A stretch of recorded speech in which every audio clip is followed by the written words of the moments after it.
Good afternoon, everyone, and welcome to TSMC's second quarter 2026 earnings conference and conference call. This is Jeff Su, TSMC's Director of Investor Relations and your host for today. Today's event is being webcast live through TSMC's website at www.tsmc.com, where you can also download the earnings release materials. If you're joining us through the conference call, your dial-in lines are on listen-only mode. The format for today's event will be as follows. First, TSMC's Senior Vice President and CFO, Mr. Wendell Huang, will summarize our operations in the second quarter 2026, followed by our guidance for the third quarter 2026. Afterwards, Mr. Huang and TSMC's Chairman and CEO, Dr. C.C. Wei, will jointly provide the company's key messages. Then we will open both the floor and the line for the question and answer session. As usual, I'd like to remind everybody that today's discussions may contain forward-looking statements that are subject to significant risk and uncertainties, which could cause actual results to differ materially from those contained in the forward-looking statements. Please refer to the safe harbor notice that appears in our press release. And now, I would like to turn the microphone over to TSMC CFO, Mr. Wendell Huang, for the summary of operations and the current quarter guidance. Thank you, Jeff. Good afternoon, everyone. Thank you for joining us today. My presentation will start with financial highlights for the second quarter of 2026. After that, I will provide the guidance for the third quarter of 2026. Now let's move on to revenue by technology. 2nm process technology contributed 3% of wafer revenue in the second quarter. 3nm, 5nm, and 7nm accounted for 30%, 33%, and 11% respectively. Advanced technology, defined as 7nm and below, accounted for 77% of wafer revenue. Moving on to revenue contribution by platform. HPC increased 20% quarter-over-quarter to account for 66% of our second quarter revenue. Smartphone decreased 4% to account for 22%. IoT increased 4% to account for 5%. Automotive increased 15% to account for 4%. DCE increased 5% to account for 1%. Moving on to the balance sheet. We ended the second quarter with cash and marketable securities of 3.5 trillion NT, or $110 billion. On the liability side, current liabilities increased by 144 billion NT quarter-over-quarter, mainly due to the increase of 58 billion in accounts payable and the increase of 48 billion in accrued liabilities and others. In terms of financial ratios, accounts receivable days increased by 3 days to 29 days. Inventory days increased 7 days to 87 days, primarily due to the ramp of N2 technology. Regarding cash flow and CapEx, during the second quarter, we generated about 783 billion NT in cash from operations, spent 496 billion in CapEx, and distributed 156 billion for third quarter 2025 cash dividends. Overall, our cash balance increased 99 billion NT to 3.1 trillion at the end of the quarter. In US dollar terms, our second quarter capital expenditures total 15.7 billion. I finished my financial summary. Now let's turn to the current quarter guidance. Based on the current business outlook, we expect our third quarter revenue to be between 44.6 billion and 45.8 billion US dollars, which represents a 12% sequential increase or a 37% year-over-year increase at the midpoint. Based on the exchange rate assumption of $1 to 32 NT, gross margin is expected to be between 65 67%. Operating margin between 56 and 58%. This concludes my financial presentation.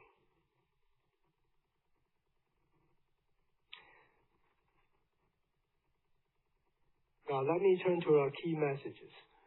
I will start by talking about our second quarter 26 and third quarter 26 profitability.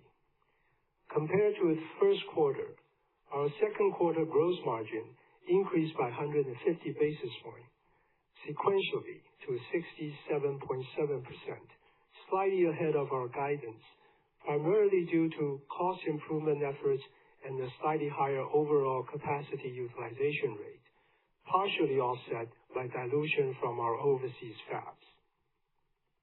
We have just guided our third quarter gross margin to decrease by 1.7 percentage points to 66% at the midpoint, primarily as we expect the steep ramp-up of our 2-nanometer technology to dilute our gross margin by about 3 to 4 percentage points.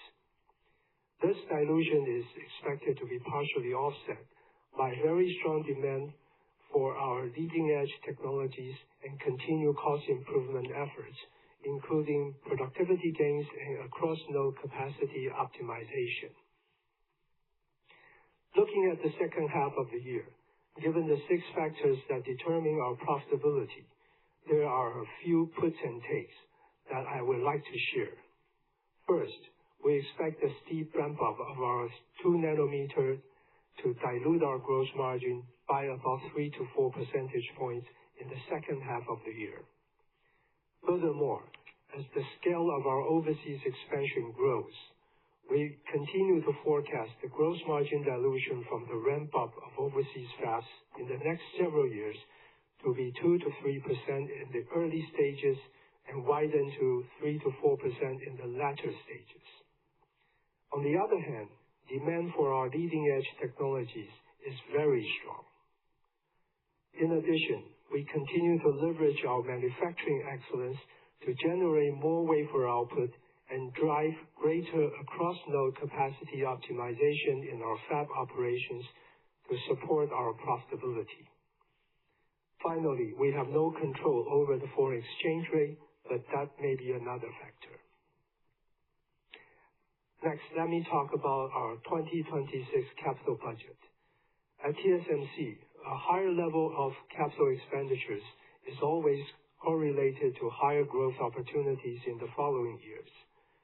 With our strong technology leadership and differentiation, we are well positioned to capture the multi-year structural demand from the industry megatrends of 5G, AI, and HPC. Given the continued strong structural demand from our customers, including the newly emerging agentic AI market, we have decided to raise our full year 2026 capital budget to be between $60 and $64 billion as we continue to invest heavily to support our customers' growth. We always collaborate closely with the tool suppliers well in advance to prepare the capacity, whether it is a strong upcycle or down cycle, just like our customers collaborate with us well in advance to plan our capacity. Thus, we do not foresee any bottlenecks to our capacity expansion plans. About 70 to 80% of the 2026 capital budget will be allocated for advanced process technologies. About 10% will be spent for specialty technologies, and about 10 to 20% will be spent for advanced packaging, testing, mask making, and others. Even as we invest for the future growth with this level of CapEx spending in 2026, we remain committed to delivering profitable growth to our shareholders. We also remain committed to a sustainable and steadily increased cash dividend per share on both an annual and quarterly basis. In 2025, we paid 467 billion NT in cash dividends, up 28.6% year over year, as TSMC shareholders received a total of 18 NT cash dividend per share. In 2026, they will receive 24 NT per share, up another 33% year-over-year, and we expect a continued and increasing cash dividends per share in 2027 as well. Now let me turn the microphone over to CC. Thank you, Wendell. Good afternoon, everyone.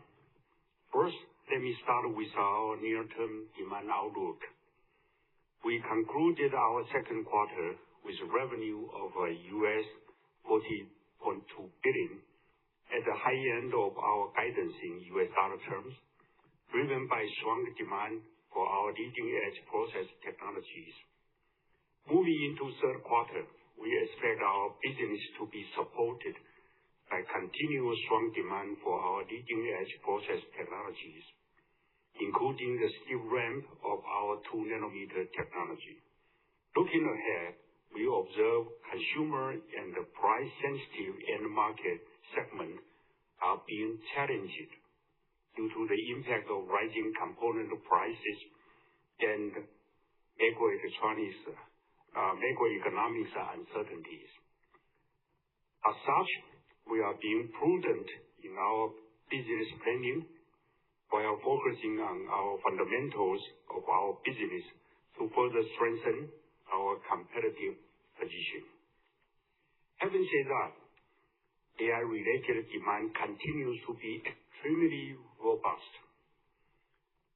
The AI megatrend continues to drive the need for more and more computation, which supports the robust demand for leading-edge silicon. Our customers and customers' customers, who are mainly the cloud service provider, continue to provide us with their very strong signal and positive outlook. Thus, our conviction in the multi-year AI megatrend remains very high. Supported by our robust technology differentiation and broad customer base, we now expect our full year 2026 revenue growth to be slightly above 40% year-over-year in US dollar terms. Now let me talk about the acceleration of agentic AI. The AI market continues to be very dynamic. The emergence of agentic AI is leading to a resurgence in the role of CPUs in AI data centers, which drive more silicon demand in addition to AI accelerators. We believe this is positive for TSMC, as no matter what CPU approach is taken, whether it's x86, ARM-based, or RISC-V architecture, they are almost all TSMC's customers. We are already collaborating closely with our CPU customers and working to support them with the most advanced technologies and necessary capacity so they can capture the agentic AI market opportunities. Next, let me talk about TSMC's capacity expansion strategies.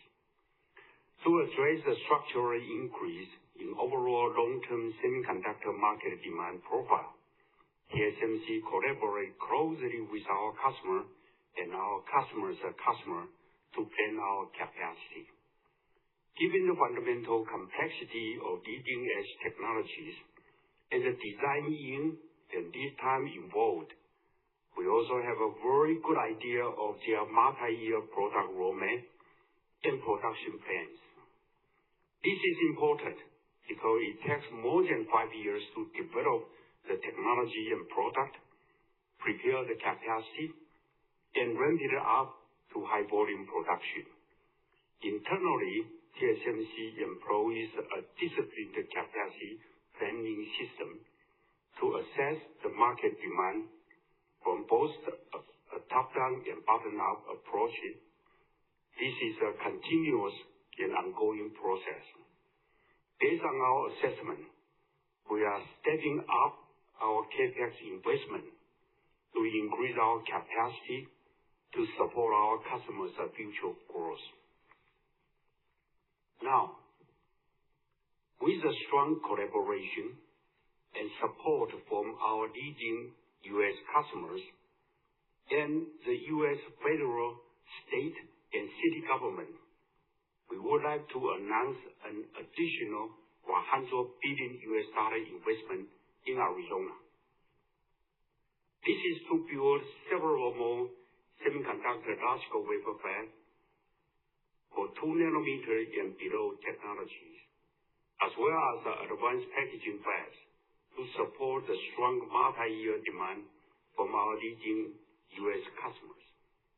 We believe this investment will help to further foster the development of the U.S. semiconductor ecosystem, strengthen the supply chain, and support an increasing number of high-tech, high-paying jobs in the United States.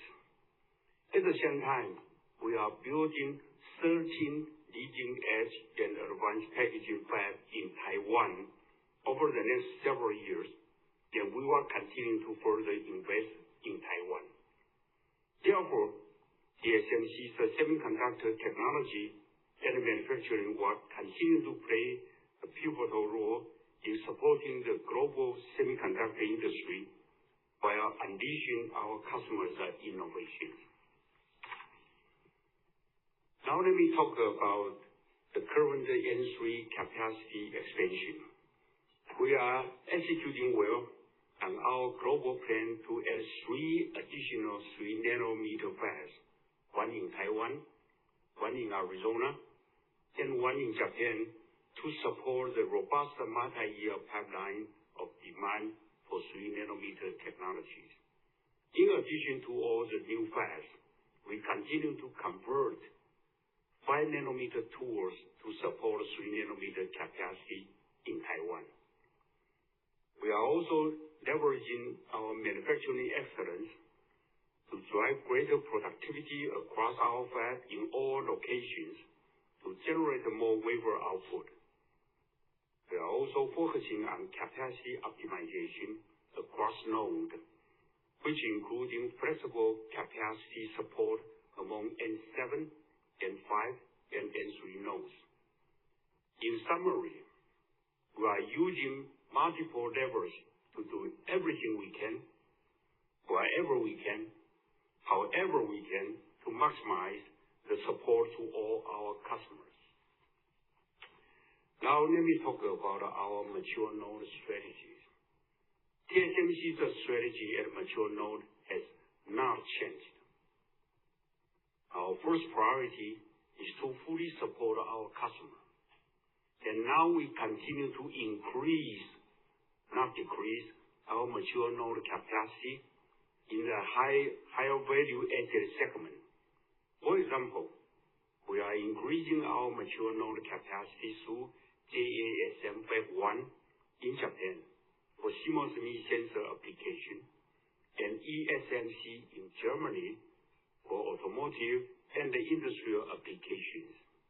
In today's market, outside of specific areas such as power management IC and CMOS image sensor, the mature node demand in other commodity areas is not that strong. Thus, TSMC will continue to focus on the higher value added and strategic segment by ensuring we have a necessary capacity to support our customers' growth. Finally, let me talk about our A14 status. As I mentioned a few minutes ago, the complexity of leading-edge technology continue to increase. The lead time to develop a new technology such as the A14, building the capacity, and then ramping it up now takes 5 to 7 years. There are no shortcuts. Our A14 technology, representing the second generation of nanosheet transistors, can deliver another full node stride from N2 with performance and power benefit to address the insatiable need for high performance and energy efficient computing.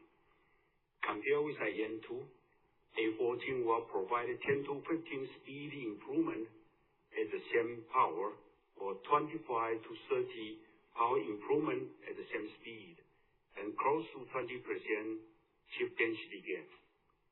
A14 technology development is on track and progressing well. Internal product light vehicle demonstrate close to 90% device performance and close to 90% 256 megabits SRAM yield. We are observing a strong level of customer interest and engagement from both smartphone and HPC AI applications, and customer now tape-out activity is ongoing and ahead of schedules. Pre-production was started in 2027, and volume production is scheduled for 2028. With our strategy of continuous enhancement, we also introduced the A13 and A12 as an extension of the A14 family.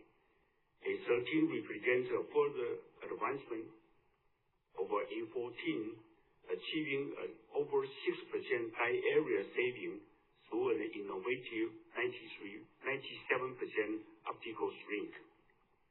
Through continuous design technology co-optimization, A13 also drive further performance and power efficient improvement. A13 design rules are backward compatible with A14 to ensure smooth IP migration.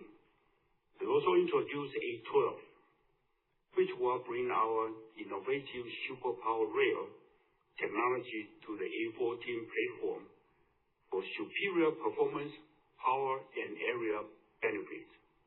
Both A13 and A12 are scheduled for volume production in 2029. We believe A14 and its derivative technologies will prepare our A14 family to be an even larger and long-lasting node for TSMC than N2. Just like the 2-nanometer technology is a larger and longer-lasting node than 3-nanometer. And here further extend our technology leadership position well into the future. This concludes our key messages, and thank you for your attention. Thank you, C.C. So this does conclude our prepared statements. Before we begin the Q&A session, again, I would like to remind everybody to please limit your questions to 2 at a time to allow all the participants an opportunity to ask their questions. Questions will be taken both from the floor and from the call online. Should you wish to raise your question in Chinese, I will translate it to English before our management answers the question. So for those of you on the call, if you'd like to ask the question, please press star then 1 on your telephone keypad now. If at any time you'd like to remove yourself from the questioning queue, please press star 2. Please note that we will try to conclude today's meeting at around 3:10 or so. So we will try to get in as many participants your questions as possible. But if we're not able to, we do apologize in advance, and thank you everyone for your patience.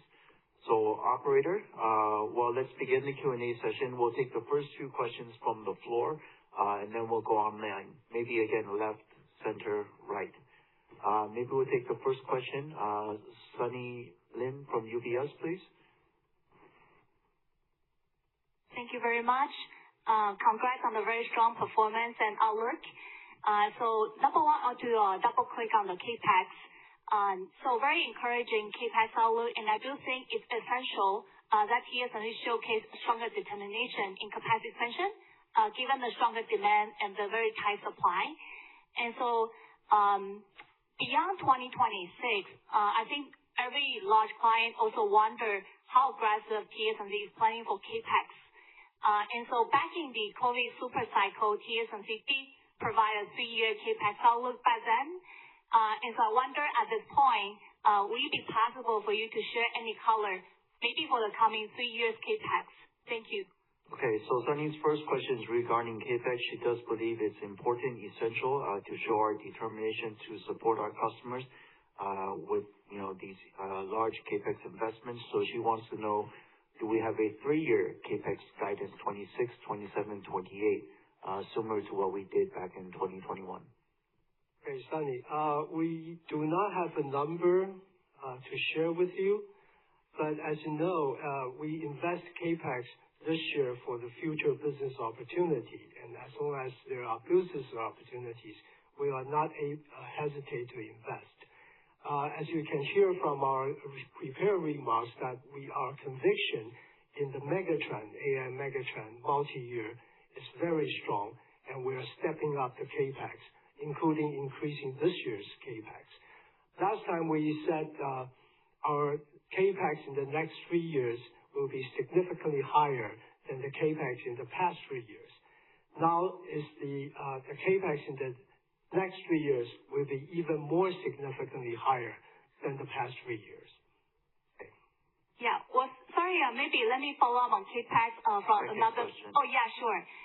So you just announced additional $100 billion CapEx in the U.S., and I think that's pretty important for you to secure the business in the U.S. as well. And so now with total $265 billion CapEx in Arizona, what's your current plan to bring on the capacities in Arizona in the coming few years? Okay, so Sunny's second question is on to, CC said investing an additional $100 billion in Arizona based on the strong demand from our customers. So the total investment now is $265 billion. What is the schedule, time frame, or the plan for these investment? Is that correct, Sunny? Yeah, okay.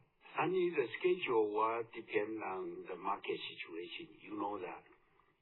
So today's situation, the mega trend is so strong, so that we announced additional $100 billion investment in Arizona. How many fabs? Many. So actually, let me say that probably additional 4 more fabs will be built. And that's combining front and back end? Yes. Okay, thank you. Let's go to the middle. We have Charlie Chan from Morgan Stanley. We'll go left, middle, right from where I sit. Thank you. Thanks for taking my question. Good afternoon. So first of all, congrats for a very strong outlook. My first question is really about the foundry competition. I understand that there's no shortcut for a newcomer like Terafab, but how about like Samsung Foundry, right? They got a huge profit from memory business. Intel got a U.S. policy support. So I'm not sure how TSMC is going to address those competition, because apparently several U.S. companies are engaging with those industry peers. And recently, actually yesterday, ASM just announced to extend the EUV capacity for 2028. With TSMC worried that your competitors to take more slots and build a large capacity in the future to compete with you in the leading edge business. Thank you. Okay, so Charlie's question is competition from 2 angles. One, he does note, CC said foundry competition, no shortcuts, but he says according to the news, many of our customers are engaging with our foundry competitors. One of them in Korea is making huge amounts of money these days. Another one may have the U.S. government policy support. So the first part of his question, how do we see the competition and threat of customers moving to our competitors, number one? Well, let me say that. Yes, one of my competitors in South Korea, they make a huge amount of money, and I'm jealous about it. And then the other one in the U.S., they got a very strong U.S. government support. We also got the government support, by the way, although we don't announce it. However, let me share with you, as we said, there is no shortcut. What does that mean? Meaning that in this semiconductor industry, you have to go back to fundamental. Government's help is welcome. Really, we also appreciate that. A lot of money, of course, that's nice to have.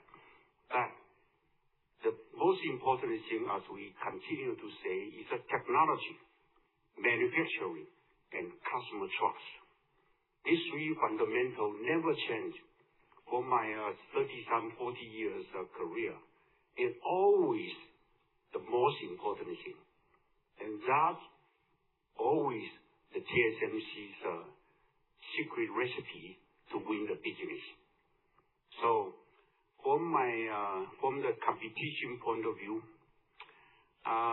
choosing a technology, ramping it up, is not buying a milk from 7-Eleven. Well, I'm using that. I'm quoting the sentence for my customer anyway. They say that you choosing a kind of technology partner, it's no shortcut. You need to understand the technology. You need to really utilize it using the test chip and then something and work together and then prepare the capacity and ramp it up. That's what I say it takes about 5 years. It's not that today you think this milk is better, you go to the next store, it's a 7-Eleven. You don't like it, you go to another store. No. So that's my answer. Charlie, is agree? Yeah, so hope you can buy more milk so other people can get it. Thank you. Yeah, so let me switch gear to a more exciting side. CC just said you see a very strong signal from customers. You also revised up the full year revenue guide. Are you ready to revise up the 5-year revenue CAGR, especially the AI semi CAGR? I remember it was like high 50%. But here comes the question, right? That agentic AI demand so strong. CPU is a great opportunity for TSMC. But how about there's a kind of memory cost increase, right? It's kind of big chunk of this kind of AI capex. So what's the update of the AI semi CAGR, and how should we look at the contents of this AI semi related to TSMC's growth? Thank you. Okay, so Charlie's second question is regarding the AI-related demand. We do continue to see very strong and positive signals from our customers. We've revised up our full year. So his question is around our AI CAGR guidance that we gave in January on a 5-year period, mid to high 50s CAGR growth. He's wondering if there's any update to that. Agentic AI, a new opportunity. What is our definition of AI accelerator? Do we include that, and what is the CAGR? Charlie, if you read our message that we continue to invest more, we increase the CapEx with a good reason.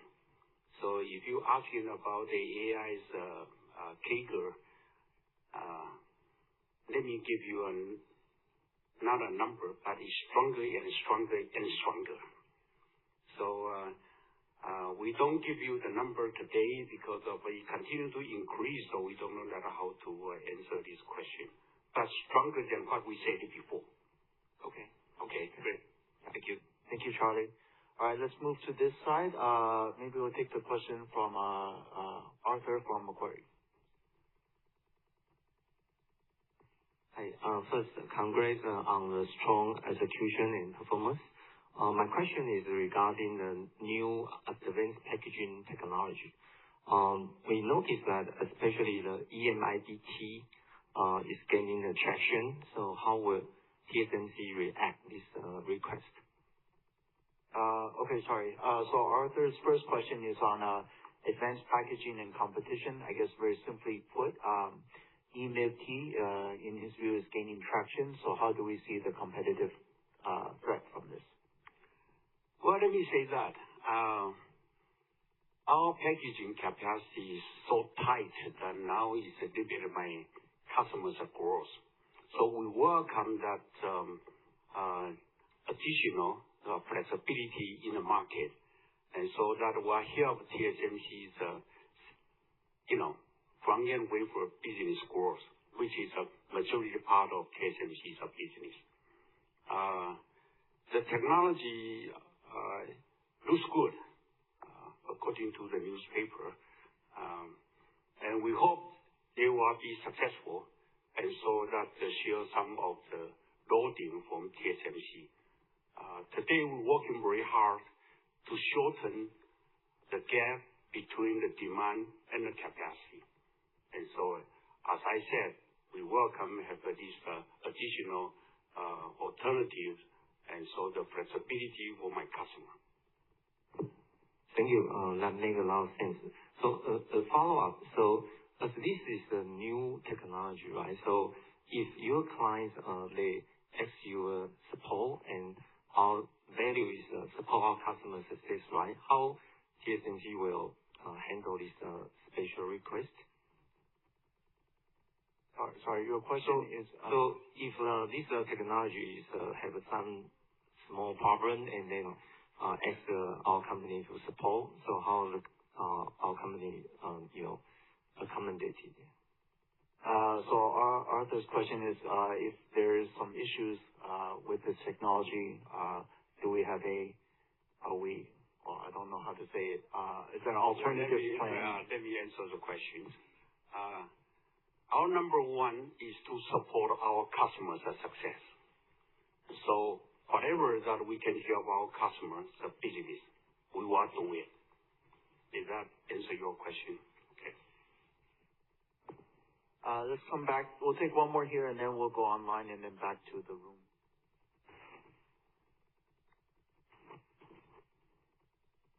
Go, cool. Yeah, hi. Thanks, C.C. and Wendell and Jeff. First question on maybe since you're not wanting to give a longer-term numerical guidance, could you talk a little bit about the philosophy of how you are expanding capacity? Obviously, customer feedback is important. Do you also consider competitive pressure? Because as a outright market leader, having undersupply for a very long period of time is not really desirable for TSMC, right? You probably want a market which is more balanced. So when you think about your capacity expansion, how long do you think it takes to fulfill the demand as you see right now? That's one. And second, chips obviously is the current shortage, but there is also a lot of discussion about data center delay, power capacity being available. So could you also share some thoughts on how you are layering in that kind of concerns? Because you don't want your chips to be available, but having to wait for that data center deployment to happen. So just to understand how that goes into your planning framework as well. Yeah. Thank you. So Gokul's first question is, again, how do we plan our capacity and determine the capacity expansion plan? Certainly, we take into consideration the demand, multi-year demand from our customers and customers. But do we also consider the competitive pressures from competitors building capacity? Is that part of our calculus to expand the capacity? One. And then also, what about things outside of chips, like data center delays or power, these type of deals? Gokul, that's a good question. Definitely, every time when we think about the business, we consider the competition. That's our number one.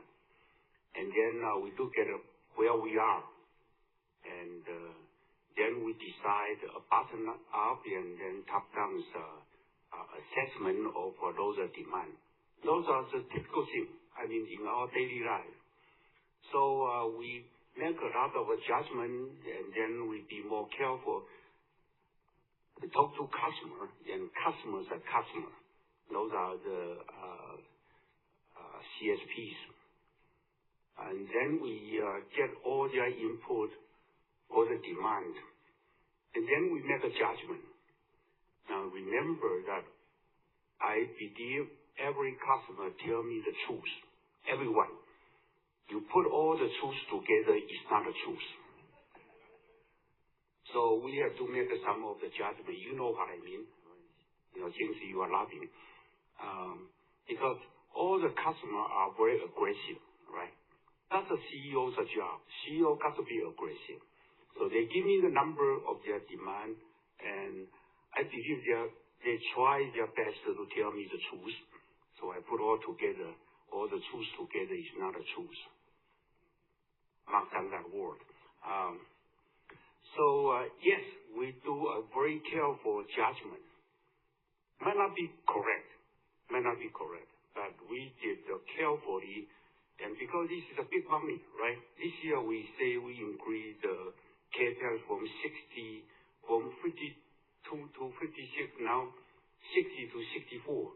And you bet that will continue to increase. It's a big money, so we do it carefully. So we did all the assessment, and that leads to your second question. Are we sure that we deliver the chips to our customer and they will not put into inventory? So we are checking the AI data centers progress, the building, the location, the demand, the rest. We checking all that to make sure that TSMC's chips will not be put in inventory. That answer your question? Yeah, that's clear. So, C.C., so do you still believe even end of next year we are still going to be running short of supply even with this elevated capacity build-out plans? You want me to give you a guarantee, right? Let me say that. I believe from this day on all the way to probably 2029, 2030, the demand is very strong. Whether in between there's a dip or not, I'm not very sure. But the trend is so robust that I believe we are witnessing a kind of a new industry. I would like to say the new industry called AI industry, which is so common in our daily life because it is going to affect our automotive, affect the humanoid robot, and also impact to all the industry. So by the amount of money we put in, I mean, including all the CSPs, this is alone is a very important new industry to the world. And so the demand will be there. And the fundamental thing is semiconductor chips, and most of them in TSMC.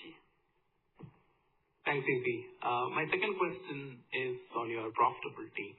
So, C.C., you joked that you are definitely jealous of your memory competitor on their margins, but it definitely feels like profitability-wise, longer-term foundry, especially leading-edge foundry, should be higher than memory, looking at number of competitors out there. So, as you are investing for a lot of your customers, how is that discussion going? Because you are no longer the most profitable semiconductor manufacturing company at this point in time. So, you probably have less pressure in terms of passing on your value and capturing your value right now compared to maybe 1 year back. Okay, so Gokul's second question is on profitability and pricing to a certain extent. Of course, some of the memory makers are making very good profitability and margins today, but he notes the role of foundry could be even more value in TSMC's role as well. So what should be the right way to think about the long-term profitability for a foundry? Should it be better? And then I guess really pricing into this. What type of pricing approach do we want to take? Yeah, Gokul, your question actually is simple. What is the wafer pricing strategy for TSMC and what kind of gross margin we should have? The higher the better, of course.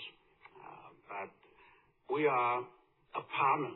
A partner meaning that I say many times, our customer got to be successful.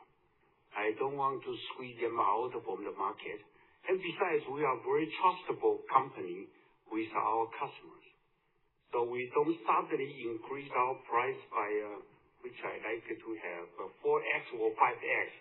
Yeah, you cannot survive for that kind of, for your customer to survive for that kind of a price increase. So we earn our value and we make sure that our profit, our gross margin is enough for our long-term sustaining expansion. That's to the benefit of my customer and TSMC also. That's our philosophy.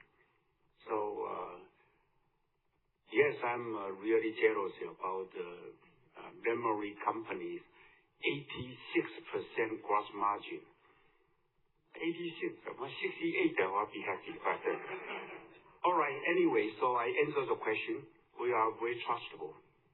Thank you. Okay, thank you. Operator, can we take the next two questions from participants on the line, please? Yes. Now, Jim Fontanelli from Arete. Yeah, thank you. Thank you. So, could I ask about the risk that you see around customer concentration as AI demand continues to significantly outgrow other end markets? I think your exposure to your top 5 customers is becoming meaningfully larger than at any point in your history. So I'd just like to understand how you see that risk. Okay, so Jim's first question is risk around customer concentration. We have large customers that are getting larger. Are we worried that we have too many big customers or the customer concentration? No, that's not our concern. Besides what you say, the customers are growing bigger and bigger. We are very happy about it. And some of the customers also growing very fast. So it's not, Jim, it's not what you say that the bigger customer is going bigger and bigger. No. I mean, there's a lot of new player in the AI industry. Do you have a second question? Thank you. And yes. So we're seeing your direct customers put capital into both financing, investing, and investing in AI demand. Is that something that TSMC is considering? So Jim's second question, he knows some of our customers are helping to invest in their customers. Jim, if I understand you correctly, you're asking if TSMC, if this is an approach we would take to invest in our customers. Is that correct? Or financing and investing? In the end customers, not your direct customers. Right. So in customers as well. To answer, Jim, to answer your question directly, every company has a different consideration, and every company has a different strategy.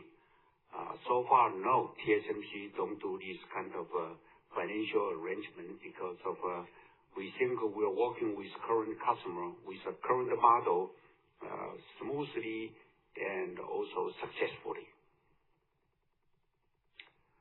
Okay, thank you, operator. Can we move on to the next participant on the line, then we'll come back to the floor. Next one to ask question, Mehdi Hosseini from SIG.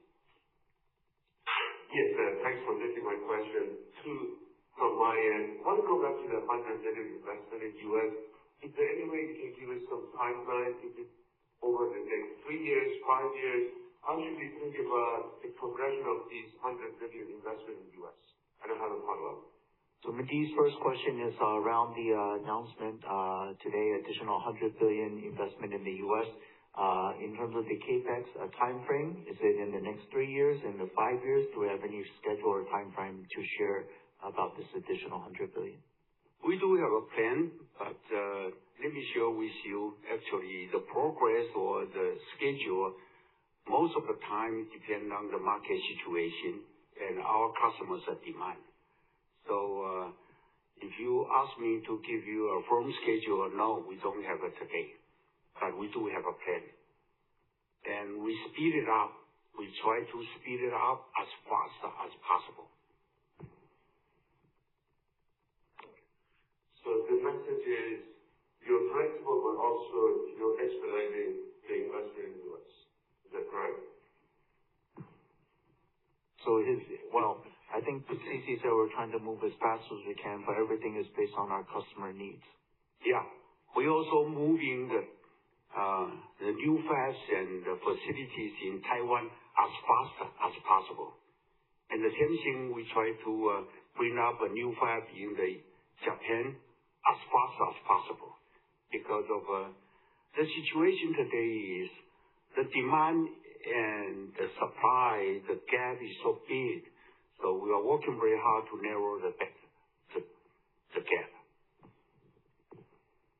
Do you have a... Yeah. And I have a follow-up. Actually, I want to dive into the compute part of an HPC. I want to ask you about networking switches. And in that context, when should we expect the COUP platform to have a material contribution to your top line? Okay, so Mehdi's second question, very specific. He wants to know for our COUP platform, when will it have a very meaningful contribution to the business? We start the production right now, and it will be ramped up. As time goes by, I think the AI data center need to lower down the power consumption and increase the bandwidth of the communication channel. So I believe the COUP will continue to increase the demand and then will become a very important technology in the next few years. Okay. Thank you. Let's come back to the floor. We'll take the next question from Citibank, Laura Chen. Thank you. Thank you very much for taking my questions. And my first question is also about very promising outlook as TSMC raised the CapEx and also the growth outlook for this year. In particular, I think, C.C., you mentioned about the agentic AI and the CPU growth potential. But can you give us more update among that AI, different kind of chips between GPU, accelerators, or CPU? But you see the growth potential and your visibility. Thank you. So Laura's first question is around sort of the outlook. We obviously raised the CapEx and growth outlook for this year. She wants to know within the AI, the outlook for agentic AI and CPUs versus AI accelerators, GPUs, etc. How do we see these segments? Laura, I don't think I can give you a very specific number, but let me share with you, all of them are in TSMC, and they're also using the semiconductor leading edge technologies. We working with our customer to allocate the wafer, the supply to balance the CPU, GPU, XPU's ratio. Okay, thank you. That makes sense. And then my second question is also about the advanced packaging. We know that during the symposium, TSMC previously already announced 14 times radical CoWoS roadmap to enable larger AI packaging. But at the same time, we also noted that TSMC maybe last month in Japan, you showed the substrate developments for CoWoS to enable some of the glass technology. So I'm just wondering if you can give us more like technologies progress update on the different kind of technology for glass core or glass substrate or glass carrier. What's the progress at TSMC right now? Thank you. So Laura's second question is on advanced packaging. She notes, as we said, we roadmap to even larger than 14x reticle size with CoWoS. But she also wants to know the technology process in newer areas like glass substrates, glass cores. What is the progress and status? We are, let me say that today the majority is still CoWoS, right? And we are developing that alternative, try to lower down the cost. And we also work with substrate vendor so that our customer can have their product be in the market. The progress, we're building a pilot line that I announced a few quarters ago, and it will take about another 1 year to be mature so we can put into the production with our customer.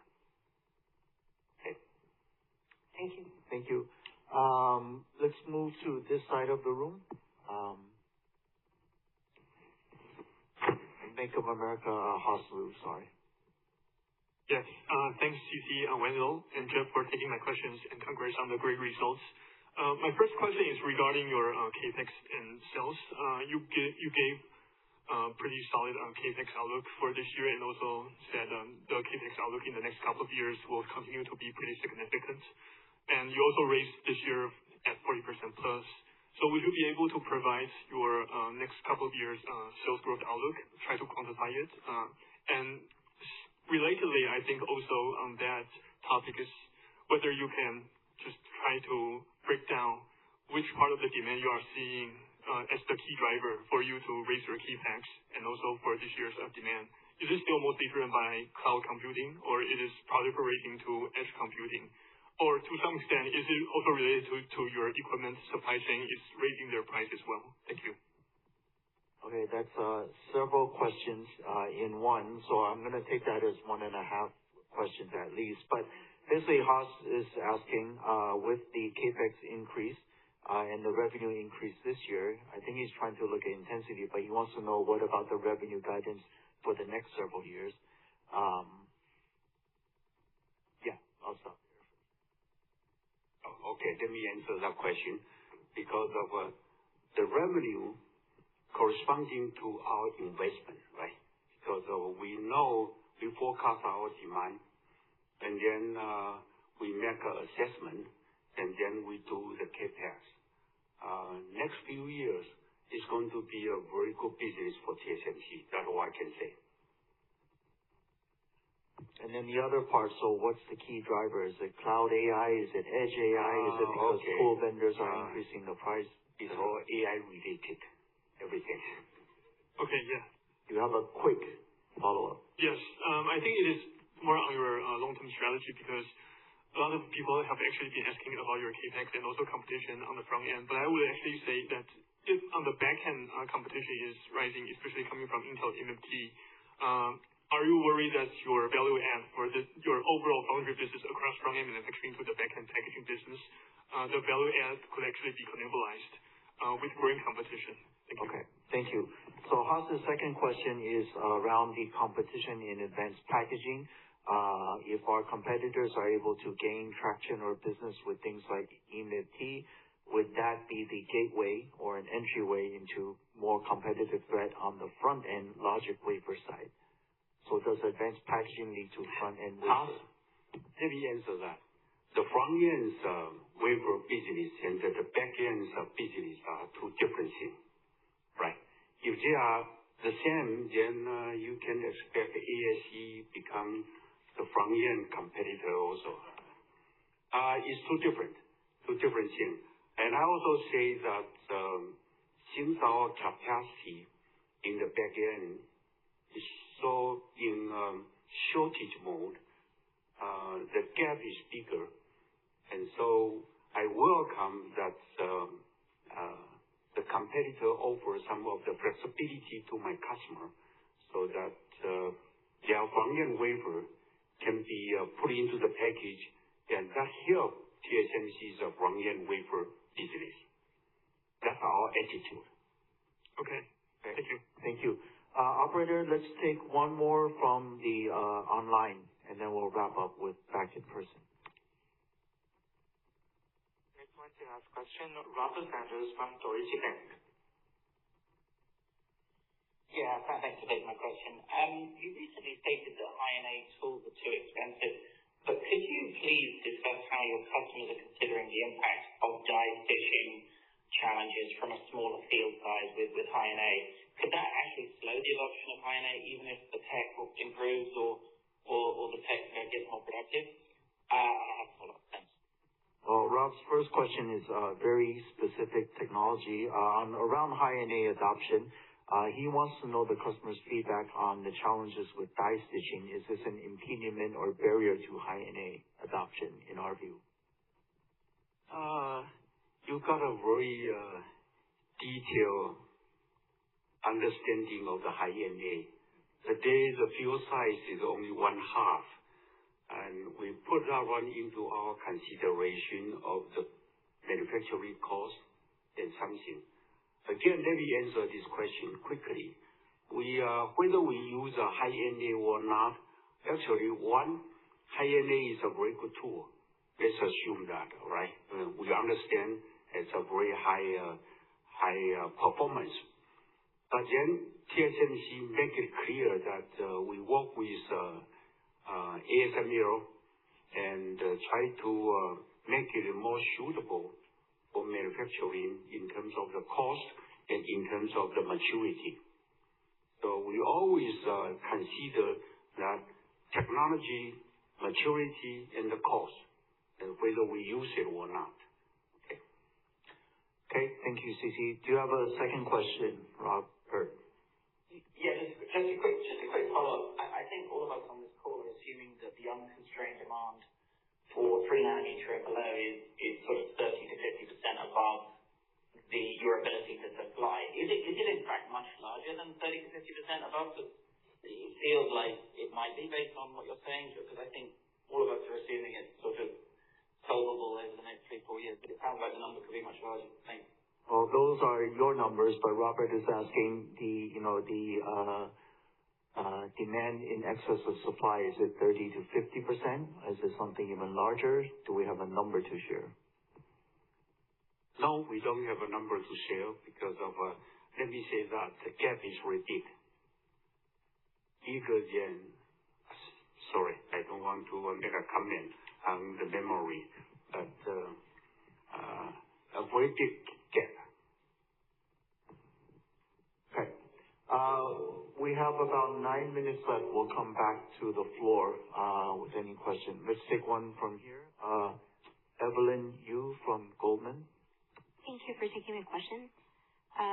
Because we mentioned a lot on that we're going to step up our capacity growth. I just trying to quantify here, because I noticed that during your symposium that you actually mentioned about 2 nanometer family capacity growth will be growing at around 17% CAGR from 26 to 28, and N3 plus N5 to grow by 25 CAGR from 22 to 27. So I was just wondering, are those numbers still right assumptions today? Are we seeing actually any changes over the past quarter, and how should we compare with the non-supporting demand out there?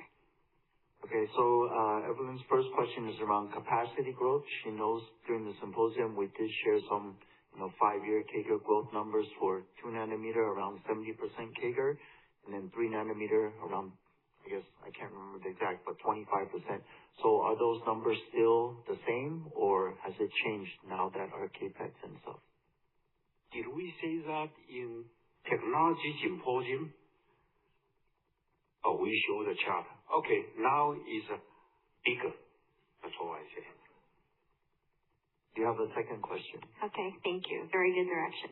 All right, my another question's touch based on the advanced packaging side, because you always bundle the advanced packaging CapEx together with testing, mask making, and others. That's around 10 to 20% of total CapEx. And so one thing I'm trying to figure out here is that how much of that actually goes to advanced packaging alone? And because given that advanced packaging is capital intensive, less capital intensive versus front end, so how should we think about a gap between its rising revenue share and its CapEx share over the next few years? And well, I think finally is that as it becomes more important, how should we think of maybe you should consider breaking it out as a separate CapEx item going forward? Okay, so Evelyn's question is around advanced packaging.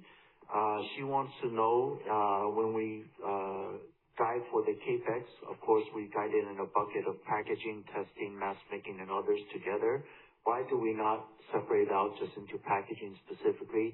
Her suggestion is we should, but I think more, so that's part of it, number one, the CapEx breakdown. Evelyn, let me say that we try very hard to make sure that our CapEx number is correct, but with the flexibility between the front end and the back end. Sometimes we have a bottleneck, so we put more money to buy the bottleneck tools. And sometimes it's in the front end, sometimes it's in the back end. But in the ballpark, the percentage is just like a window share with everybody. For long term, I mean, that's the back end is about 10 to 20, or that's a big range. Anyway, so that we All I can say is that still 10 to 20. Because of, as I said, actually, I'm very honest to tell you that as time goes by, some of the customers of product need more tester. You cannot believe that. I mean, so the tester in shortage, so we have to put more CapEx in the tester or in the packaging or in other areas. So that's why we cannot very specifically say which area we put how much of the CapEx. That's too specific. Yeah. Okay. The last participant, KGI Felix Pan. Thank you for being patient. Hello, good afternoon. Thanks for taking my question. So my first question is regarding to the CapEx revision. So from year to date, TSMC raised the CapEx guidance by almost $10 billion. So can you give me some color where is the upside from? How you guys see the difference from 6 months ago? Is that from like CPU accelerator or memory combination or backend CoWoS expansion? Just the upside. How we see things differently from 6 months ago? Okay, so Felix is noting in January we guided for 52 to 56 billion. In April we said closer to 56. Now 60 to 64. So we have increased the CapEx guidance. What is driving this? Is it agentic AI only? Is it packaging? Is it AI accelerator? Well, simply put, the most important reason is because of a demand continue to increase, and we feel the pressure from the customer to drive TSMC, not drive actually, to cooperate with TSMC for the capacity increase. That's one of the major reasons. The second reason is inflation. Now we buy the tools with inflation price. Okay, you understand what I say? Okay, thank you. So my second question is about the mature node.